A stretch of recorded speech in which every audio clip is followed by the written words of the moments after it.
Welcome everyone. We are going to go ahead and get started with the Southern IPM Hour. This is Pest Monitoring 2023, who's doing what and how you can help. So this is a part of the Southern IPM Center's webinar series that presents research, issues, and programs in integrated pest management from the southern region of the United States. And sometimes we handle more national issues, and I think this one's a little bit of both because it definitely is used nationally, but it originates and operates in the South. So that's pretty cool.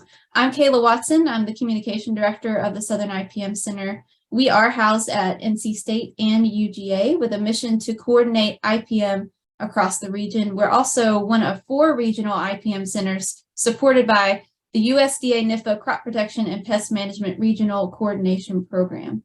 So for the webinar today, if you have questions, we're probably going to hold those to the end. So you can type those into the Q&A, and that's located at the bottom of your Zoom screen. You can find that there. You could also put it in chat, but it helps us if you put it in the Q&A just so we can keep up with it a little bit better. And we'll answer those questions at the end. The speaker today, I'm sure almost all of you know on the call because Joe's been around a while and he does so much in the southern region, and I would say nationally too. So Joe Laforest is the co-director of the Southern IPM Center and the associate director of Bugwood, the Center for Invasive Species and Ecosystem Health. He's going to be talking to us today about pest monitoring and some pest monitoring tools. So welcome, Joe. Looking forward to your presentation. Thank you, Kayla. Always fun to see the kind way someone says you're getting old, that you've been around a while. So, yep, I have been working with different folks and different applications and trying to figure out a lot of the issues around how can we get people to come together and share data, share information about where pests are, what they're doing, and how we use that information to inform the growers. The part that I'm going to talk about today is the stuff I know about that the IPM centers are actively supporting. There will obviously be far more programs that are going on in a lot of different environments. And they're great programs, but they're not necessarily the ones that I'm directly supporting and can make a call for people to be participated in. And as Kayla mentioned, this is all part of, and where this effort's coming from is USDA NIFA, the National Institute of Food and Agriculture, has this crop protection and pest management program. It's a little program in their portfolio, but it's an important one. And the overall goal of that is the broader implementation of research findings resulting in sustainable food security. And a bunch of that research does deal with what pests and diseases will show up in a given crop. Do we have thresholds? Do we have ways to predict risk? What do we need to do in order to better manage these things? A lot of excellent research being done all over the country. How do we actually apply that and have monitoring programs that are robust and sustained throughout a number of years? With the Southern IPM Center, we are part of that regional coordination program with this goal of increasing coordination and improving the efficiency of those IPM research and extension efforts. And we look at the tools that we have as part of the partners that are in this program and make that available to help increase the coordination between different programs. With the Southern IPM Center in particular, we have focused on some of these strengths for data-driven IPM. How do we pull data together? And how do we make sure that we can put that at our fingertips for making decisions and helping inform what management needs to be done? The Southern IPM Center also has a bit of an additional role that we have an IPM information supplement. This is actually calling for a national role for information technology, that we provide a number of different services. And I have a whole list, laundry list of them down here, that either NC State provides through some of its programs, University of Georgia through Bugwood provides as part of its programs, or just services that we've gone ahead and gotten a license for and we provide to help people out. And the section of this I'm focusing on today is this EDDMapS, AgPest Monitor, or some of you may remember the old IPM pipe, things that were brought up in the past. It really is a great combination for the Southern IPM Center to have this collaboration between NC State and University of Georgia, because between the Center of IPM and the Center for Invasive Species and Ecosystem Health, we have a lot of technology that can be applied without having to reinvent the wheel. Other groups have already invested in the development of these things. They're making these tools available and seeing how we can move forward. And EDDMapS is exactly one of those products. This started prior to our inclusion in the Southern IPM Center in 2005, looking at the need for different groups to share information for where different pests are. And it would be really great if we could pull all that data to a place, not have to enter data twice, respect everyone's privacy and data ownership, and get everything to come together so we can see where it's going. The part about this that's kind of fun for me is we're not trying to replace anyone's program. If you have an application that already works very well for collecting data and letting people know what's going on, great. We're just trying to connect the different partners that have that data. We're working through existing organizations and networks and helping them all to leverage what everyone's doing a little better. And what I'm showing you today is the stuff we focused on in agriculture. There's been a long history of trying to have networks that understand where a disease is coming up, whether or not conditions are favorable, do we currently see infestation or populations in the field? And a lot of those programs were funded off of grants. They were funded off of AFRIs and SCRIs and a variety of different places. And after that grant came to an end, all right, now how do we maintain this technology, this platform beyond the life of that grant? And even in many cases, beyond the retirement of the individuals that originally started these programs. And so in the past several years, we've really come on to help support this, look at what these different programs had done and pull their functionality in to be part of EDDMapS and meet the needs that they had already identified. Half of the work done on any of these projects isn't so much the technology as figuring out that user technology interface, how to make things work in a way that users are going to want. And so we've learned lessons from that to help build where we are now. And this has, for those of you who are familiar with EDDMapS, a different face on it. If you've gone to the EDDMapS website, it's lovely, highly focused on early detection and rapid response to various pests. The side of it that doesn't come up nearly as well there is the stuff that agriculture would want for the routine monitoring, for yes, still some early detection and rapid response, but sometimes just what's the status of what's going on in the county? Can I just tell you that as an extension specialist, I know this is what's going on. So AgPest Monitor was created to give those interfaces and those additional things a home. It was meant to integrate with other programs and really help to lift everyone up for where they are and make things work together nicely. It also has a nice advantage that with EDDMapS, we're frequently looking at the invasion curve, focusing on this left-hand side of early detection and rapid response. When it comes in, we want to know who's, where it is. We want someone to validate that information, and we want a response to try to stop it before it gets established, if we're lucky, or contain it, or slow the spread. What we don't always have is a really great transition between introduction, where there's regulation about where something is, and some of the information isn't released, and confidentiality is a huge concern for just even knowing that it's there, to, okay, it established. This is going to become a routine test. We went through the growing pains of adapting our IPM strategies once the invasive species came in. It's not that IPM died. I hate that notion. IPM didn't die. Science didn't die.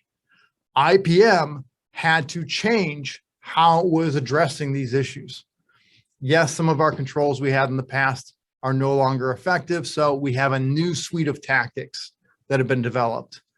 And so we're with EDDMapS and where AgPest is taking this, we've bridged that divide so that you do have continuation of efforts and a good handoff between the original introductions and routine management.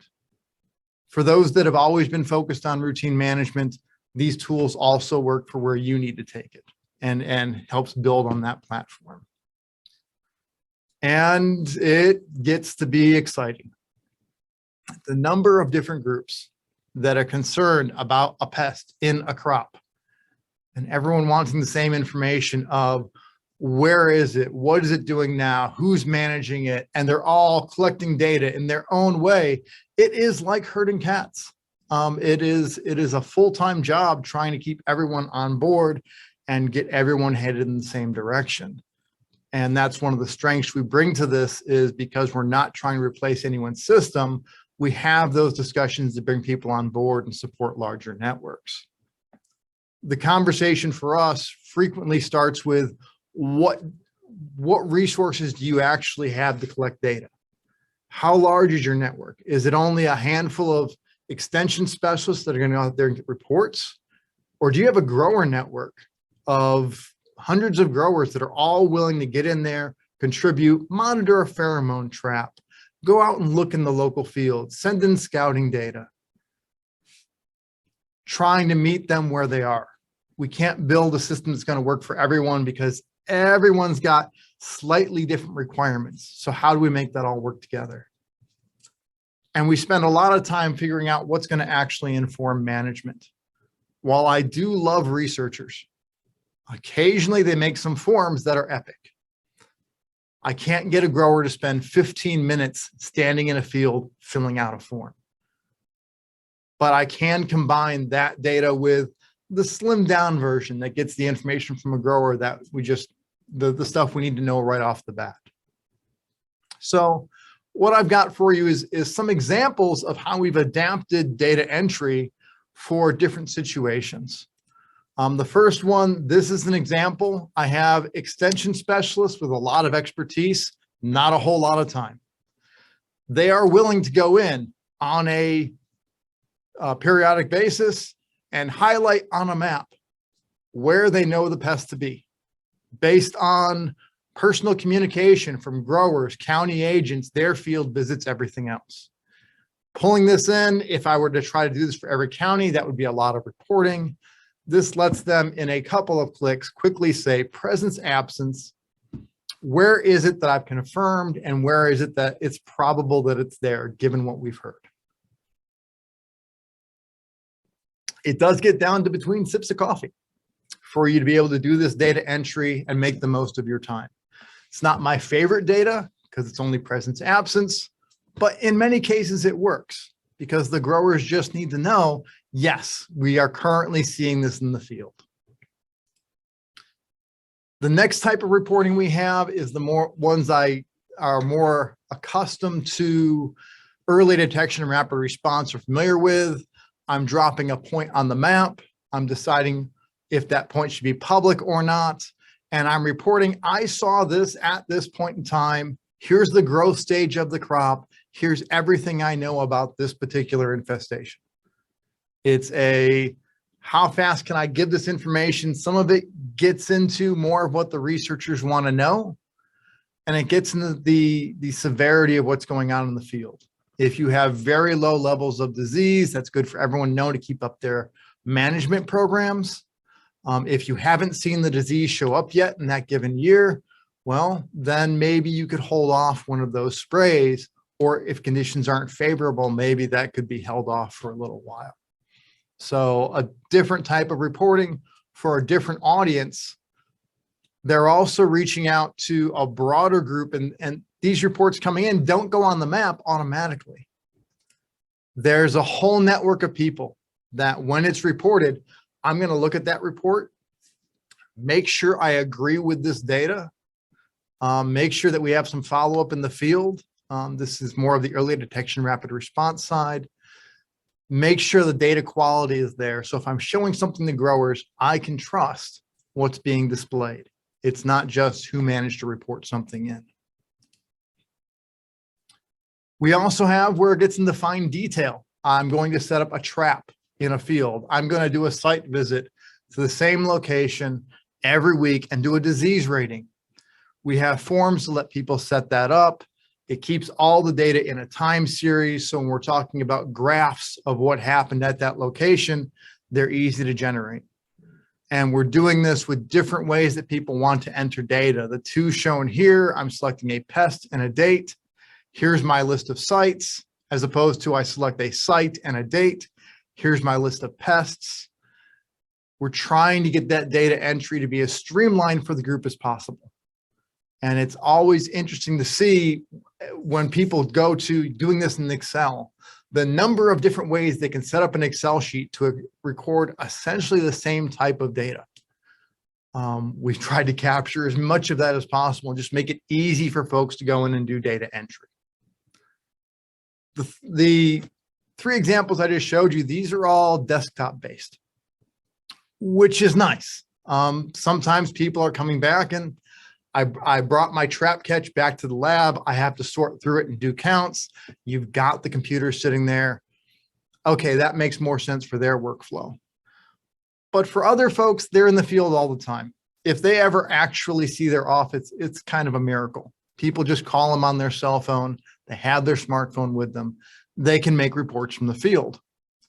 So for that, we provided EDDMapS Pro. This was built for professionals, built for people whose job is, I'm going to go out and collect data. I don't really need a field guide. I need something that's going to work offline, no cell coverage, in the middle of nowhere. Let me record my data and then go back in, upload it once I'm done for the day. And that's what this was set up to do. I go into EDDMapS, I go ahead and sign in. The first thing you do, because that thing gives you all the information about what you signed up to report. From there, the person's setting themselves up, refreshing what state lists they have, their species list, their project list, so that all the reporting options going forward, all the sites they're doing reporting at, all that's loaded on the phone. You're now ready to go out for your day. You go out, I'm picking a location, I'm going to go ahead and make a report. It's showing me only the things that are in the projects I report into. So if I'm participating in multiple different projects, I have options for where that data is going to go. And I don't have a list of, I think what is in our subject table is 86,000 things. Now here's the 10 or 20 that I actually am working on. From here, taking you to sending in your report, saying what project you're reporting it into. If you're part of multiple different projects, you're reporting the same thing. Selecting the host species, selecting other information about what you see in the crop. And that goes into your upload queue because this needed to work offline. When you do get back to where you have good coverage, you can see that report and upload it. We also have folks that want to do that site monitoring. I've put a trap in the field. All I need to do is go to that trap and enter the count. That's all I need to be able to get done. So when you've loaded your projects, it actually loads what sites you currently have loaded in here. And that's what this marker is with the yellow with the black star on it. That's a site that I have a trap at or a monitoring location. I tap on that, it says, all right, open my reporting form for me. Or do I need Google Map directions to get me back out there? From there, it's walking them through, all right, at this field, first I wanted a gray mold rating. So do I see gray mold in the field or not? It then walks them through the next step of, all right, do you see this? And this is where we've set these up ahead of time to prompt with exactly the questions that the specialists and the groups reporting this data wanted to have in the project. So everything is extremely site specific. And our target audience of this was both the professional and where they have a student worker or a summer worker. And they're saying, all right, here's your sites, go collect the data. I've taught you how to do that. Go out and collect all of that. Once you've selected all that, again, it's sitting in your upload queue. You get back to where you have a pretty good internet connection, hit upload, and all the reports go up to the server. There's no more discussion of, well, I got to send the data over to Frank because he's been waiting on it. And no, the data's already there. The people in the project see it in the dashboard and know what's going on. There was also a use case we had working with the county agents in Georgia. The specialists weren't looking so much to really get into, go take a sweep net sample, go monitor a trap, go do a disease rating. They just wanted to know whether or not, again, kind of presence absence, someone is seeing something in the field and is it active?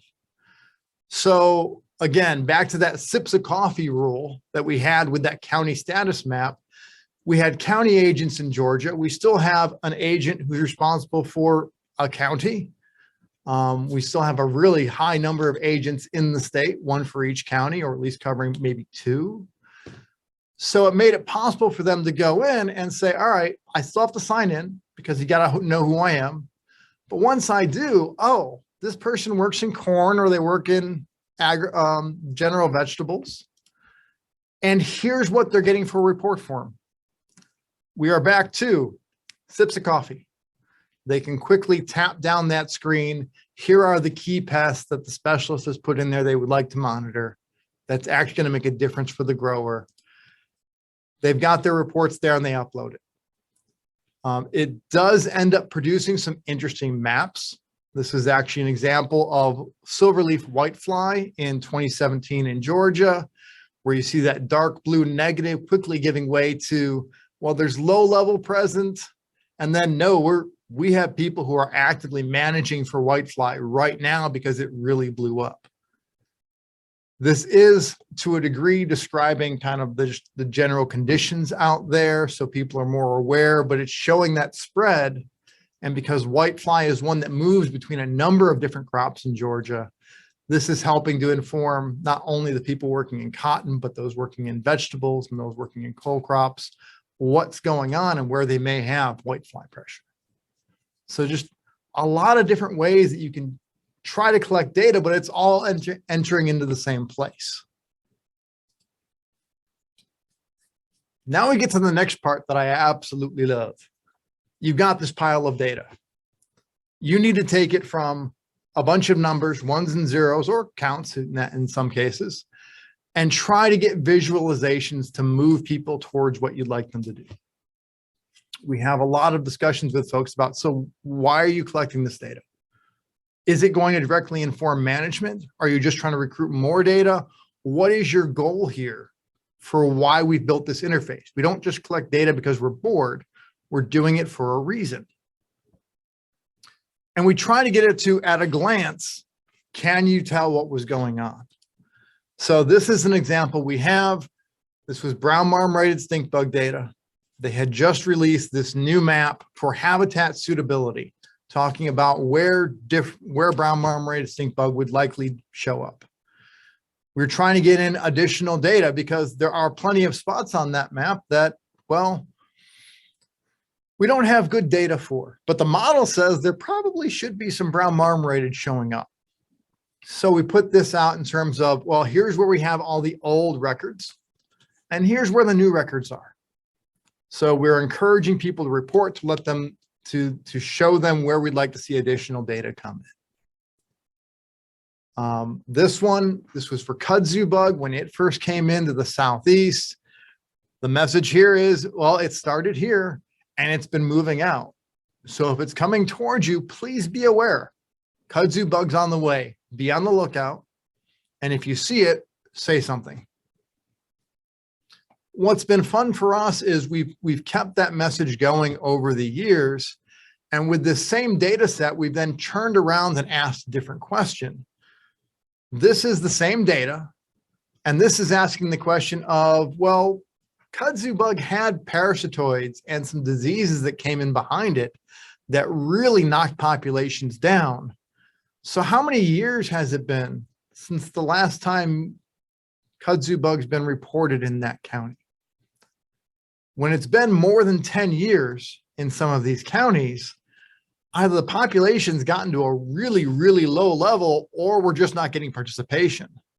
So it's helping us drive some of those questions of what are the populations doing? Should we be concerned? And we're still keeping an eye on what's going on.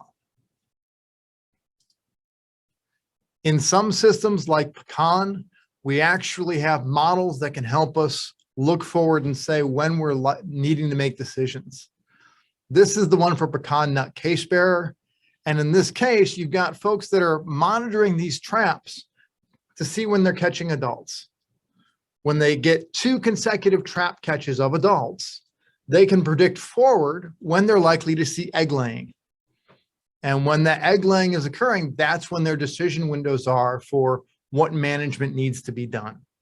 This was a project that started a fairly long time ago. 2016, 2017 really had its heyday for just a lot of data coming in.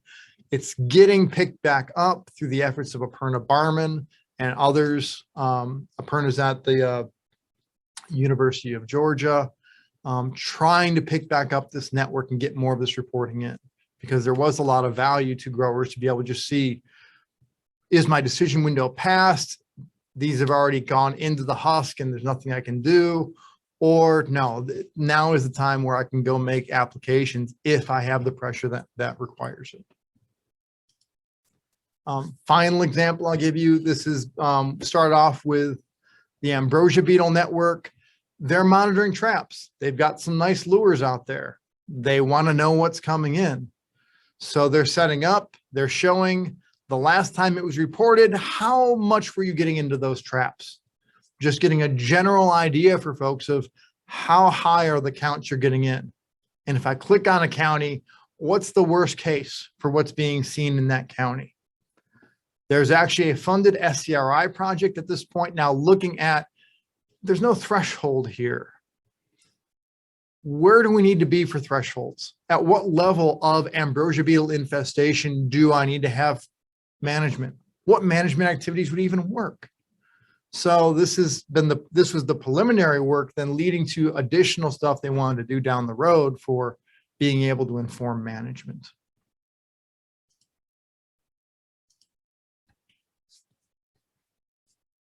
So we've got the data collection, we've got visualizations based on that data, and we've kind of targeted them to at least the message that people want to get. The next part we get to is actually giving that message to people that matter. While AgPest Monitor is a wonderful site, and I'm very proud of some of the stuff we've done there, it's frequently a hard sell for an extension specialist, for a crop consultant, or other group to say, here, go out to this site you've never heard of before and enter information and it'll all work out. You'll have good stuff showing up there. And sure, there's stuff on pasture and there's stuff on cucurbits and there's stuff on trees, and it starts getting to be too much for them to really look at and find exactly what they're looking for. So what we choose to focus on is, where are your audiences already going? Technology is a wonderful thing. We can put a map and a graph onto just about any web page somebody has. So how about we just make sure the branding is right, get the appropriate credit given to all the partners involved, and put it where it needs to be, to that audience you've already worked with. So here's an example we have for cucurbit downy mildew. We've been working with them for a few years now. They said we needed a clearinghouse for the cucurbit downy mildew information. You come here, first thing it slaps you in the face with, here's the map. It's what they want to know. They want to know where cucurbit downy mildew is. Great. From here, here's where I can get my reporting form. If I see cucurbit downy mildew, I can participate. Here's where I can sign up for alerts so that emails will come to me when there are new reports. And for their particular situation, they're actually putting out a forecast that they have an individual that goes through, looks at all the reports coming in, and develops these forecasts they put out there. In addition to having the website with the alerts, they said the AgPest Monitor branding is nice, Joe, very cute. Our group needs to see cucurbit downy mildew. They know us, they trust us, they like us. So with every project we're working on, their alerts when people sign up through their site even though it's the same information, has the branding appropriate to that group. I do like the credit every once in a while. That's why we include the funding lines for NIFA. That's why we include that our group is the one providing it. But the branding and everything else around it, we're happy to accommodate that, fitting each group's particular need. This is something we've done a lot with the corn IPM pipe, a group that continues to do disease and now some insect reporting, looking for tar spot of corn. They've looked at a number of other diseases, but recently tar spot's been the one that's been causing people a lot of headaches. They do have a clearinghouse website for this. And it's nice, you can see the map there. If you go to download that map, it puts the logo for corn IPM pipe in the corner. You don't really see so much that EDDMapS or AgPest Monitor are involved, but we're behind the scenes and those coordinating the work know, and that's good enough for us. What gets to be extra fun is they embed the map in different places. So here's the Purdue Field Crop Pathology website. They focus the map on Indiana. They put it on their website. And now in both places, you have a consistent message because it's using the exact same map in two different places. And if I go to download this map, rather than having the corn IPM pipe logo in the corner, which is nice, and Purdue is participating as part of that group, the Purdue logo comes in the corner. Because when you're looking at this is all about Indiana and their program. They are participating in the larger effort, which is nice when you zoom out that you can see Michigan and Illinois and Wisconsin have data there. But in this particular case, we can tailor that to this audience. This is probably the widest shift of different places that something gets embedded. This is sugarcane aphid. This goes on to sorghum, causes some significant issues and losses. Sticky sorghum is nothing that anyone wants to see. And when you're trying to get sugar to make sorghum syrups, aphids taking all your sugar is never a good thing. So they have a large number of folks and they each have a bit of a different message they want. You've got MyFields, which has an active scouting program. They actually send data in through their API. People use the MyFields app. It's a great thing. MyFields, we haven't touched the app at all. They just know where our API is and how to send data. So they're a great partner. They embed the maps onto their page and they focus on a single year of what's going on this season. That exact same map gets embedded by the sorghum checkoff into the sorghum checkoff website because they're trying to give that same message and encourage people to report if they see it. Not everyone's a user of MyFields, even though it's a wonderful application. So sometimes they'll come to us to report, sometimes they'll go through MyFields. Doesn't matter, data is still coming together and we both exist very well together. We end up showing that data on EDDMapS to let people just know generally where the pest has been seen as a general awareness piece of this as a pest that came in. When the county agents were reporting in Georgia, because they were doing severity, talking about low levels present versus a few fields, they get their own special map, it's Georgia only, because in this case, Georgia was the only one providing that data. It still works for MyFields and it still works for the sorghum checkoff because I still have presence absence I can pull out of that. So even though they've got different approaches to doing things, it still works very well for where they want to go. The last one down there is looking at the spread of sugarcane aphid over time. Again, pulling off that data set, I have the observation dates. If folks have submitted in all the data, we've got a good chance to be able to say, all right, here's where all this lines up and what you can see for it. So in terms of pest monitoring programs that are currently out there that we are supporting this year, fair number of them. Sugarcane aphid, I just mentioned. Cucurbit downy mildew, you saw me do a walkthrough of their website. Basil downy mildew, which is one that was partnered with Cucurbit for a long time, still going strong. You've got what's going on at stopab.org for pecan fruit trees and nurseries, doing monitoring of bark beetles. Soybean rust still being monitored. Very successful program, watching that every year on soybean and on kudzu for those that love a good invasive species.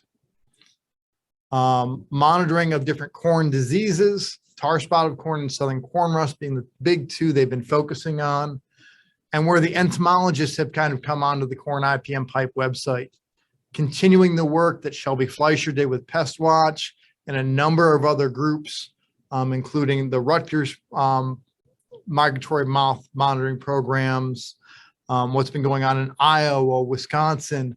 These are all folks that have had their own programs running at various points, have shared data back and forth.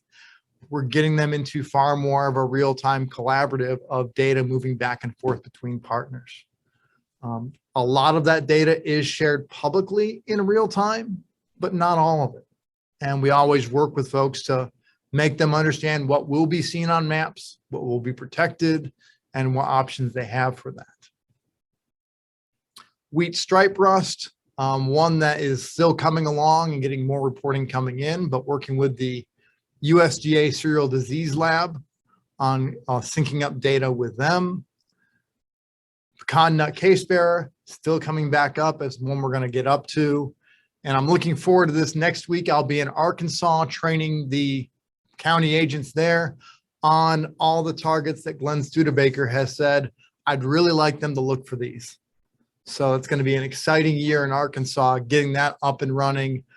They've also been the ones that we've had fun with in building new visualizations, that they wanted some better maps to show locations where they're trapping. And then I click on it. Here's the graph with the threshold. The classical IPM, I have an economic threshold level that I'm looking for. We don't always have thresholds in IPM, but you know, it's nice when we can give that classic example. For other folks, presence absence is just helping inform the growers.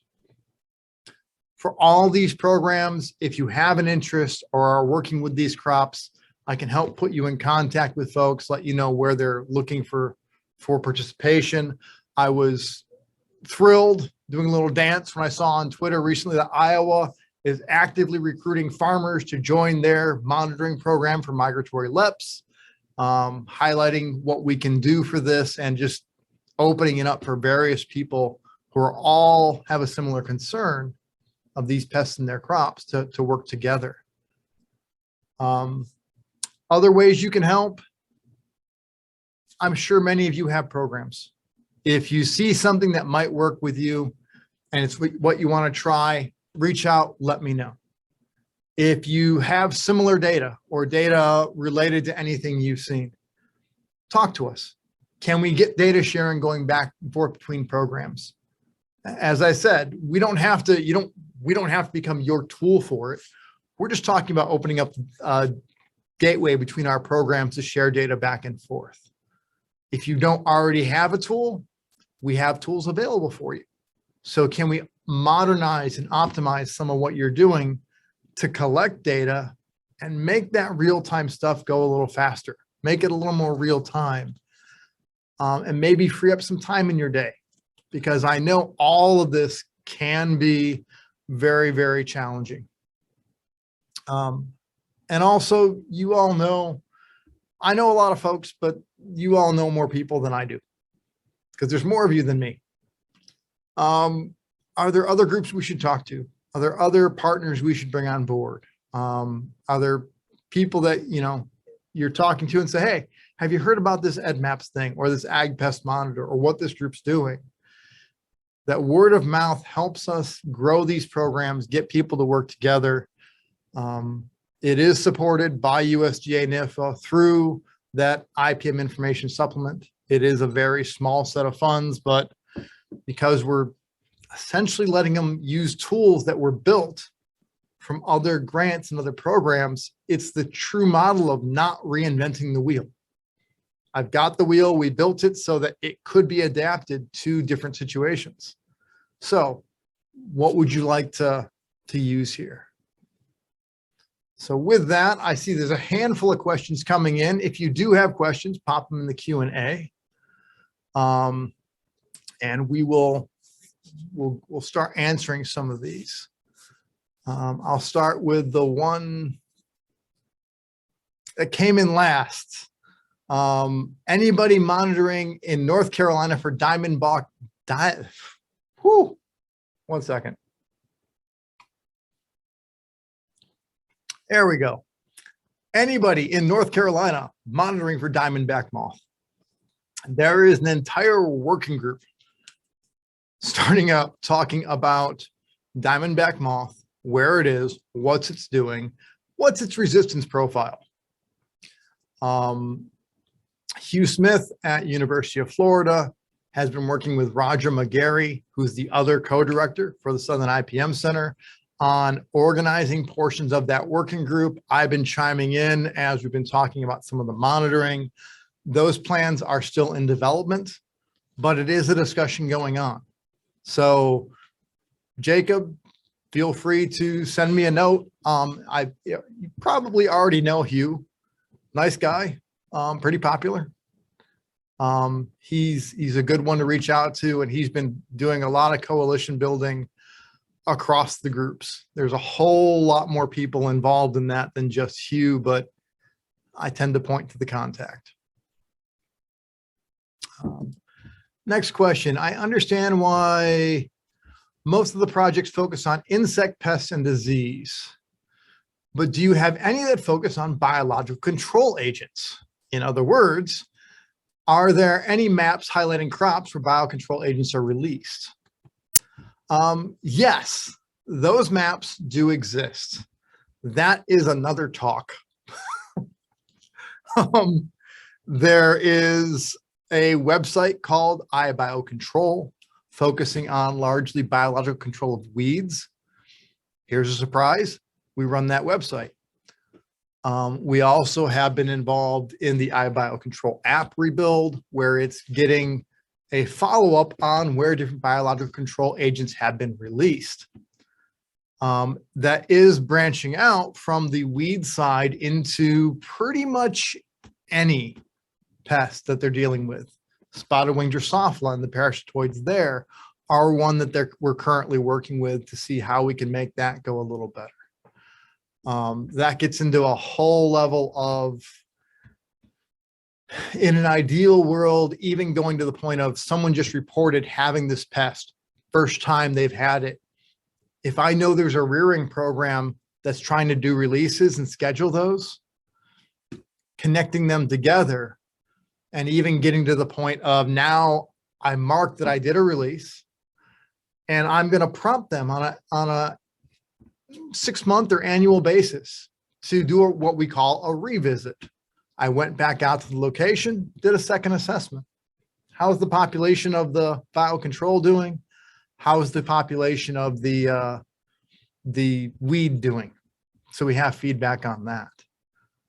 A different slant on that has actually come with spotted lanternfly, that because we have a bunch of data for Tree of Heaven, we have folks that are setting up monitoring locations for spotted lanternfly based on the Tree of Heaven infestations. So we actually have a specific tool set for setting that up. I know spotted lanternfly is not a biological control for Tree of Heaven. But it's interesting trying to, how there's overlap between these on whether or not you want it's a pest or a beneficial.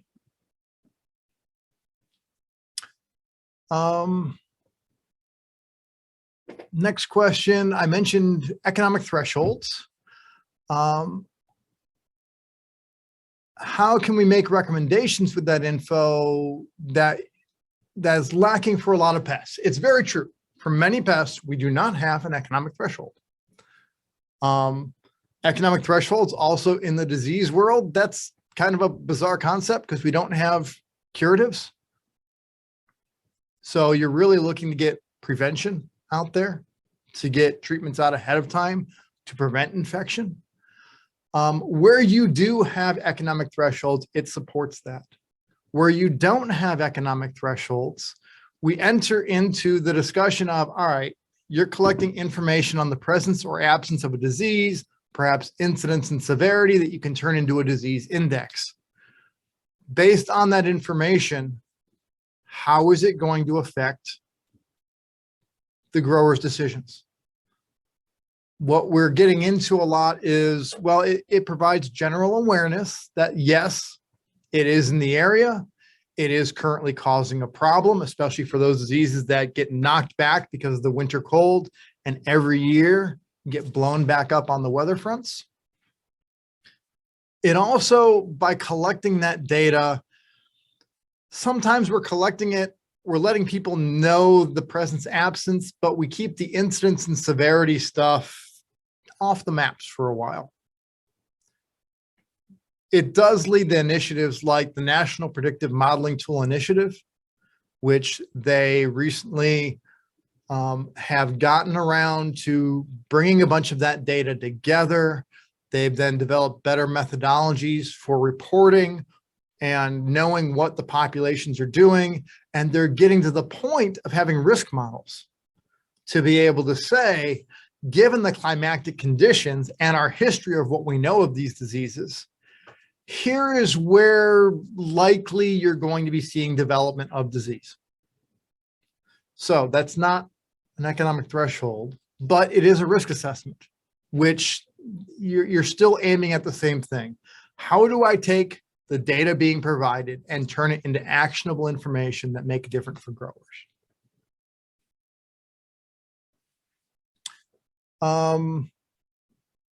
Someone asked, are you monitoring AJW?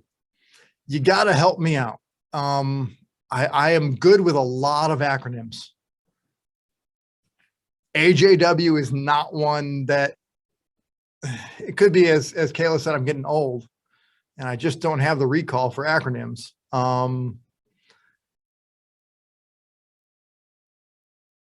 So Patricia, let me know what AJW is in the questions and I will let you know. Even if we aren't monitoring for something now, if someone wants to start pulling together as part of a network, we're happy to help with that. Okay, Asian jumping worms. Jumping worms are a fun topic.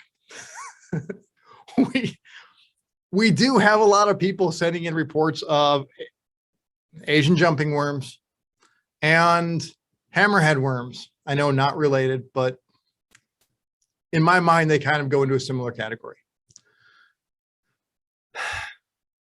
We have those reports coming in, and when people email us talking about it, we send, please go ahead and send the reports.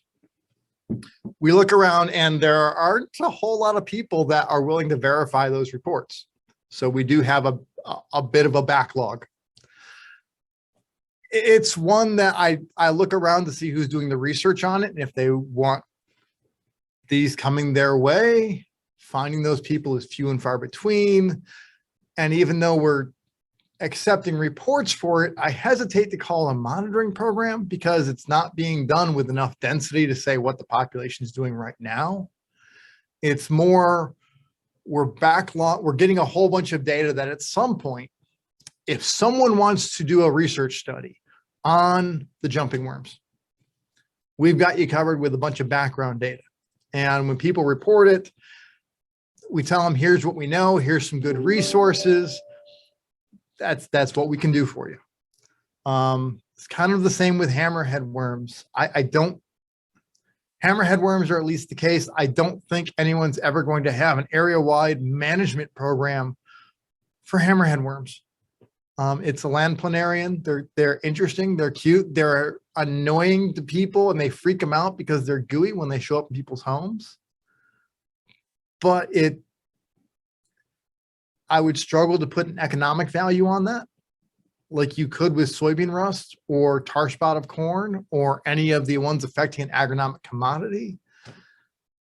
Can you put a dollar value on someone's peace of mind of bugs showing up in their house? I'm sure someone's done that study, but it's one that there hasn't been enough outcry to get funding to get management and research programs behind.